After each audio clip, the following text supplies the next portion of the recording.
امام کا دشمن بنا سکتی ہیں. شمر جنگ صفین میں مولا علی کے ساتھ تھا.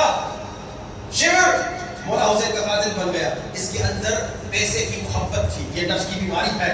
اس کے اندر پیسے کی محبت تھی. عمر ابن سعد بچپنے سے مولا حسین کو دیکھتا بڑا ہوا تھا. مولا حسن کے پاس آیا تھا اپنے باپ کے ساتھ کہ آپ اجازت دیجیے ہم آپ کے دشمن کو فرنار کرے. مگر امام حسین کو یہی شہید کرتا ہے. کیوں؟ اس کے اندر حکومت طلبی لیڈرشپ کے وائرسز تھے. یہ نفس کی بیماری ہے. یہ ساری بیماریاں ہیں. ابن ملجم مولا کے پاس آیا. مولا نے کہا تو مجھے قتل کرے گا. اس نے تلوار اٹھائی. کہا مولا مجھے مار دیجیے اگر میں آپ کو قتل کروں گا. مولا نے کہا ہم جرم سے پہلے سزا نہیں دیتے. اب اس میں کیا بیماری تھی؟ حسن پرست تھا. نامحرم عورتوں کو دیکھتا تھا. اب یہ جو آج کل فلموں میں ڈراموں میں موبائلوں پہ لڑکیوں کو نامحرموں کو دیکھتے ہیں, یعنی اس کے اندر ابن ملجم کے وائرسز ہے. اللہ اکبر. اور اگر خدا نہ خواستہ کہ ہمارے اندر ہو اور یہ بڑے ہوتے رہیں گے اور بڑے ہوتے رہیں گے, اور اگر ہم نے علاج نہیں کیا تو آخر میں اللہ نہ کرے کوئی انسان ابن ملجم ہو سکتا ہے, کوئی انسان شمر ہو سکتا ہے, کوئی انسان فرعون ہو سکتا ہے. یہ فرعون کے وائرسز. فرعون خود کو خدا کہتا تھا. بعض لوگ اپنے گھر میں فرعون ہوتے ہیں, خود کو خدا سمجھتے ہیں, کہتے جو میں نے کہا بس وہی, غلط بھی کہا تو وہ بھی صحیح. نہیں, یہ فرعونیت کا وائرس ہے. اب اسی طرح میں آپ کو ایک تو صرف نفس کی بیماری کی طرف اشارہ کروں. آپ کھانا کھا رہے ہیں, مجھے کیسے پتا چلے کہ میں حریص ہوں, میں لالچی ہوں؟ کھانا کھائے اکثر لوگ یہ کام کرتے ہیں. ایک لقمہ منہ میں اندر ہے چبا رہے ہیں اور دوسرا لقمہ ہاتھ سے بنا رہے ہیں. یہ حریص اور لالچی انسان کی نشانی ہے. یعنی میرے اندر یہ بیماری مجھے بتائی نہیں.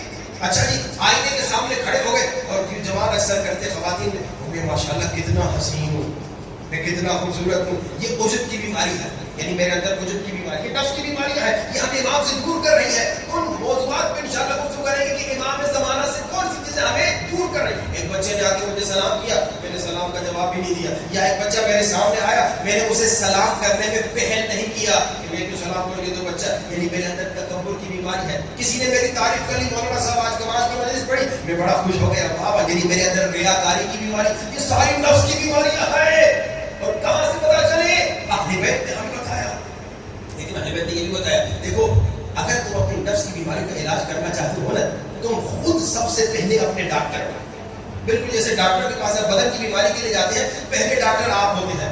ڈاکٹر تو اپنے کلینک پہ بیٹھا کر اسے علم تھوڑی کہ آپ بیمار ہیں, وہ تو آپ کے پاس کیا تھا. آپ کو تکلیف ہوتی ہے, آپ کو درد ہوتا ہے, تو آپ کیا کرتے ہیں؟ ڈاکٹر کے پاس جاتے ہیں. یہ خود ایک ڈاکٹری ہے کہ بھائی آپ کو ڈاکٹر تک پہنچانا ہو. اب نفس کے علاج کے لیے آپ پہلے اپنے ڈاکٹر ہیں. آپ انسان اپنے ڈاکٹر ہیں. کیسے؟ آپ اپنے ہر عمل کے بارے میں سوچیں. میں نے آج آفس میں ایک غریب انسان کی مدد نہیں کی تھی. آیا تھا غریب انسان آفس میں, میں نے اس کو اہمیت نہیں دی, بہت دور سے بتا رہا تھا آیا ہوں, میں نے اسے لفٹ نہیں کرایا, اس کا کام ہی نہیں کیا.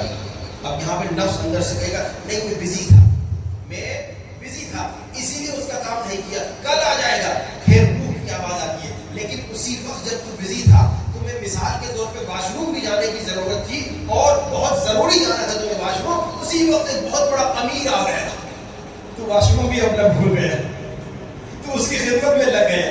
اسی دن اسی وقت غریب آیا, تم نے کہا جا کل آؤ, یہ غریب تھا.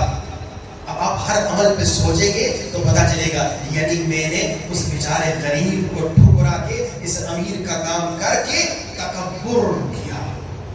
تکبر کی بیماری ہے. یعنی اس کو کچھ نہیں سمجھا, وہ غریب انسان ہے اور اس کو بہت بڑی چیز سمجھا, اور اس